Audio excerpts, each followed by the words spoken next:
Hey, what's going on, guys? From Gaming here, back another video. Today's episode, we're going to be taking a look at Illaoi, and we're actually going to be taking a look at her in the top lane. I do not know why I'm sitting mid lane right now, but we're just going to be doing just a quick review, a beginner's guide of how to play Illaoi. We've got items, runes, some combos, and just the basics to get started with this champion. Again, this can be catered to complete beginners, people who are brand new to League of Legends, or people who are just wanting a quick refresher on the champion. Okay, let's take a quick look at her passive. So you notice I have two tentacles here to my left and to my right, and that's going to work off her passive, Prophet of an Elder God. So these tentacles are going to spawn every 18 seconds, and they don't attack on their own, but they do attack based on your own abilities. So pretty much all of her abilities are actually going to trigger a tentacle. The only one that really doesn't is her Q tentacle smash. So let's learn what that is. Long story short, you're gonna basically spawn your own tentacle. It's gonna go out and it's gonna attack a target. So this is one of her ranged abilities, and you notice that this tentacle here did not attack when I Q'd this target dummy. That's because her Q does not trigger her passive. Now, all of her other abilities will trigger these tentacles to attack, but by default your Q will not trigger them. So let's go ahead and move on to Harsh Lessons. There's not too much to know about Q. You throw out a tentacle, it does damage. Her W, Harsh Lesson. So Harsh Lesson is going to do 6% max physical damage, and this is going to cause your tentacles to slam the target. So we will put Harsh Lessons on this target dummy here, and you notice both of these tentacles now attack. So that's how her W works. It will trigger your nearby tentacles. You want to make sure that you're playing around your tentacles, kind of hugging them. And they also have her E, Test of Spirit, which is a pretty strong ability. This is going to be your main form of poke in lane. There's a lot that kind of happens with this that we won't really be able to test. The way that it affects an enemy champion, but just to kind of show you what it does is it's going to rip the spirit out of a target, and you'll be able to do damage to that spirit, and it'll also do a percentage of that damage to the actual player themselves. So we'll do it on a target dummy here. We'll pull them out, we'll start damaging them, and you can see this target dummy is getting damage for a lesser value than what that spirit got damaged for. It's 32% of that damage is actually echoed out to the owner. Now the second part here says if the spirit dies or the target leaves its range, the target becomes marked for 3 seconds and is slowed by 80%. Marked enemies will spawn tentacles. So long story short, if this target dummy walks away from us when we pull their spirit to us, you see we have this faint circle. If this target walks out of that faint circle, he will become essentially cursed, and 2 of these tentacles will spawn near him. So let's say this target dummy, for example, walked to here. He would now be cursed. So let's say this target dummy, right, walked out of range, and let's say that they walked to here. That target would now essentially be cursed because he has moved outside of this faint circle, and tentacles will start to spawn, and they will automatically attack him without you pressing any abilities. Only 2 tentacles will spawn when that does happen. But just know that if he walks out of range or if you kill the spirit, he's going to get that curse effect that pops up. I don't know if we'll be able to do the damage here. Yeah, so you can see that this target got cursed. You can see he kind of turned blue. But yeah, that's going to be your main form of poke. This is going to be your main form of engage as well, because what you can also do is you can amp your damage with this by pulling his spirit out, and then now I can Q both of these. And now he takes the initial Q damage as well as the Q damage from the spirit. So in a full engage, you don't ever really target the spirit. It just kind of sits there and it just kind of buffs your normal damage. So if I was to full on engage this guy, I would be going right here on the target itself, and then anything that hits this is just a bonus. Right, because killing the spirit will never kill the target itself. You'll do more damage by focusing the target itself. Okay, moving on. That's a lot about E. Let's go ahead and move on to her ultimate. It's her ultimate, Leap of Faith. Life smashes her idol into the ground, deals damage, and spawns a tentacle for each enemy champion hit. For the next 8 seconds, tentacles are untargetable and slam 50% faster, and Harsh Lessons has a 2-second cooldown. So you can use your Harsh Lessons even faster while you're within your ultimate. So this is probably one of the strongest dueling ultimates in the game. And while you have your ultimate up, you can play pretty dang aggressively. And It's not uncommon to see Illaoi fight 2 to 3 champions at once and kill them all. Because she has so much splash AoE damage, she's able to target, she's able to basically cleave down a whole bunch of different targets at once with this. So one thing to note is while this is active, people cannot kill your tentacles. You can see at the bottom it says they are untargetable. They also slam faster, and your Harsh Lessons has a lower cooldown. So everything's just hitting faster. To show you really quick what this looks like, we're not going to do a combo or anything, but I'll press ultimate on this guy. And you see that we spawned that tentacle. We now have 3 tentacles, and then when I W him, all those tentacles are going to hit. So the bonus from this is not necessarily the damage itself, it's that your tentacles hit more often. So now let's take a look at some combos. So I'm going to take a look at just her basic trade. And it's pretty straightforward. It begins with an E, then you auto, W, Q, and then you finish with an auto. That's her basic trade in lane. So just to show what that looks like, it's an E, auto, W, Q, auto. That's her basic trade right there. Now, if your E is not up, it's just simply auto, W, Q, auto. So same combos, just it's literally without E on the front end. Now, let's go ahead and talk about your full ultimate combo. So you still want to lead with your E, and then you want to follow that up directly with your ultimate. Then you'll go into W, auto attack, Q, auto attack, W.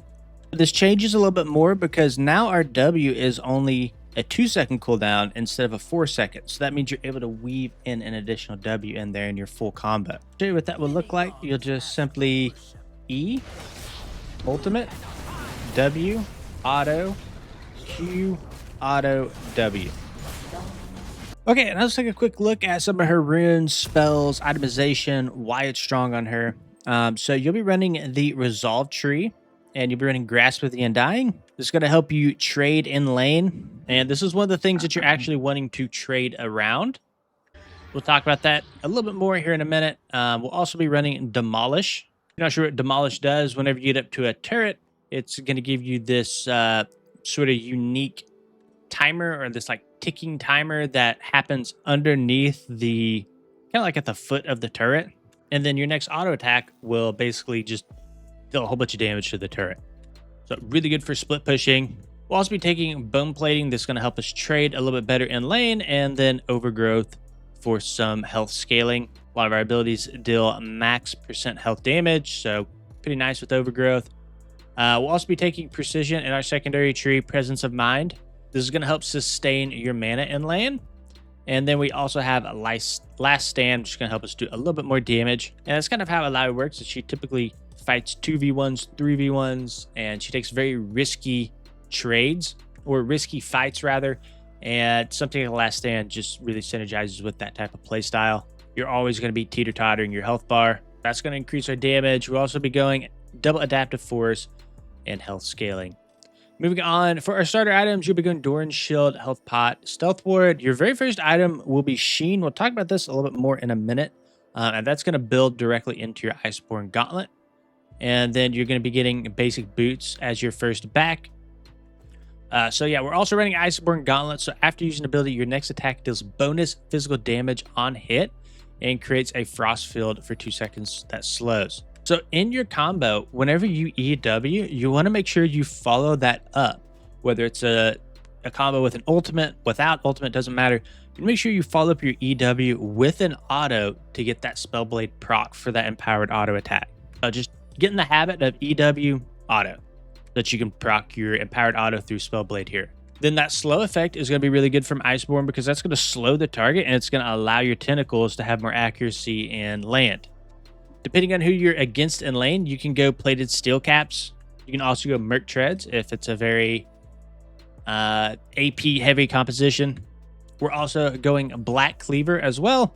This is going to be good against armor-based champions. If you're not against somebody who's building a bunch of armor, you can opt out of this and go something else. See a lot of people who run Hullbreaker on her, especially if you're going sort of a split push build playstyle. This is just down here in the situational items. So if you decide not to go Black Cleaver, you go something like Hullbreaker. We're also going Sterix Gauge. It's going to give you a big health shield when you get low on health. Going to grant health, going to grant tenacity. And then you finish off with just some tanky items. Spirit Visage. This will give you some MR. This is going to allow you to heal a little bit more. And that heal, if you look at her kit, you won't see any healing in her kit. However, it is in her passive. Whenever your tentacles hit a target, they heal you for 5%. So that's where Spirit Visage comes in. It's going to heal you a little bit more. And then you can also go Thornmail, which is optional depending on if you're against AP or AD compositions.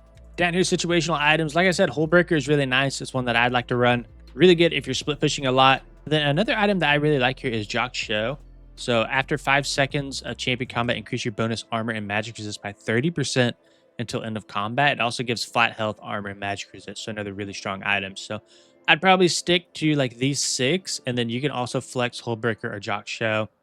Just my opinion. And then down here we have the ability max order, right? You can go, you're going to be maxing your E first. So you're going to be taking WEQ, max E first, max Q second, max W third.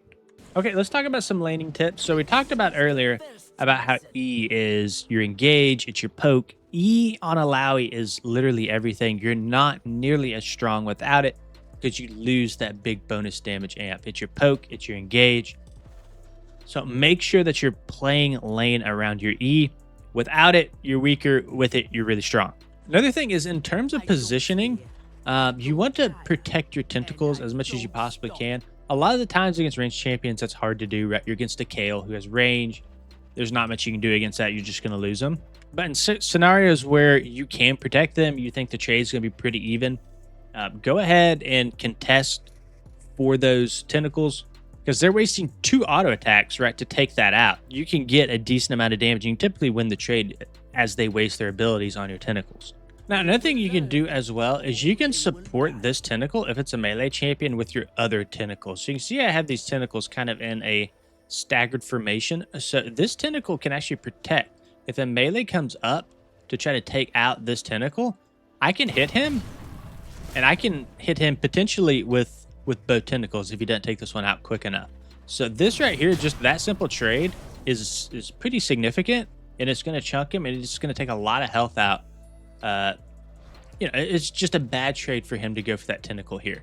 So just know that you can set up your tentacles in specific ways, especially if you protect them, to kind of protect each other, almost like mini turrets. Obviously, again, against certain ranged champions, there's not much you can do on that. That's kind of why like Kale counters Illaoi. So you can just kind of kite back forever, and the only real way to counter somebody who's just going to kite you like that is to build some sort of slow effect items, right? Iceborne does help, but in that scenario, you might also consider something like a Rinduin's Omen. You might also consider a Stride Breaker. It just depends. And then, yeah, like we said earlier, you're going to have your normal trade that you do, your EWQ combo.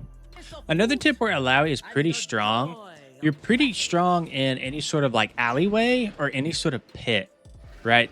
So, for example, if you and a jungler is taking Rift Herald here early, you can get a couple tentacles up. You can get one here,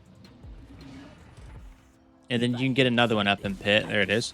You can get a couple tentacles up in pit, and you can kind of lock down a specific area pretty well. So starting at level 6, you could really use Illaoi to support your jungler because she does great in these sort of little alleyways, any sort of enclosed pit, in the enemy jungle, in your own jungle. She just does great in really like consolidated, condensed areas. So she's not the best ganker, but she's great at sort of supporting and locking down specific areas. So kind of keep that in mind. Another thing is pre-6 with Illaoi, she's very susceptible to gank. So you want to kind of hug your turret as much as you possibly can. And you're not going to be able to turn many ganks until you get your ultimate. At level 6, you could definitely play more aggressively. You're not going to win all the 2v1s, but you'd be surprised by how many 2v1s you'll win with Illaoi. And that's where Illaoi shines, is getting pressure. She's like the reverse of Singed. She wants everybody to come top and fight her, but instead of running, she actually wants to fight it out. So kind of keep that in mind, and also pay attention to where your tentacles are going, and you want to play around them, right? And you want to set up tentacles that support one another. We did kind of talk about that earlier, but especially in lane, so it's kind of like Heimerdinger in a weird way. You're kind of setting up your own version of turrets. You're creating that sort of safe space that you can run to, and you want to run, let's say there's a fight that goes down right here. You kind of would rather be here because look how close you are to these two tentacles. They can both hit. And that's going to be even better than somewhere like this because it's not guaranteed that both of these tentacles can reach. So, again, you want to play around those choke points and around those enclosed spaces. And yeah, guys, I think that's pretty much it for this video. Again, if you got any questions, leave them down in the comments below. We'll try to get those answered. Thank you guys for watching, supporting the channel. See you guys in the next one.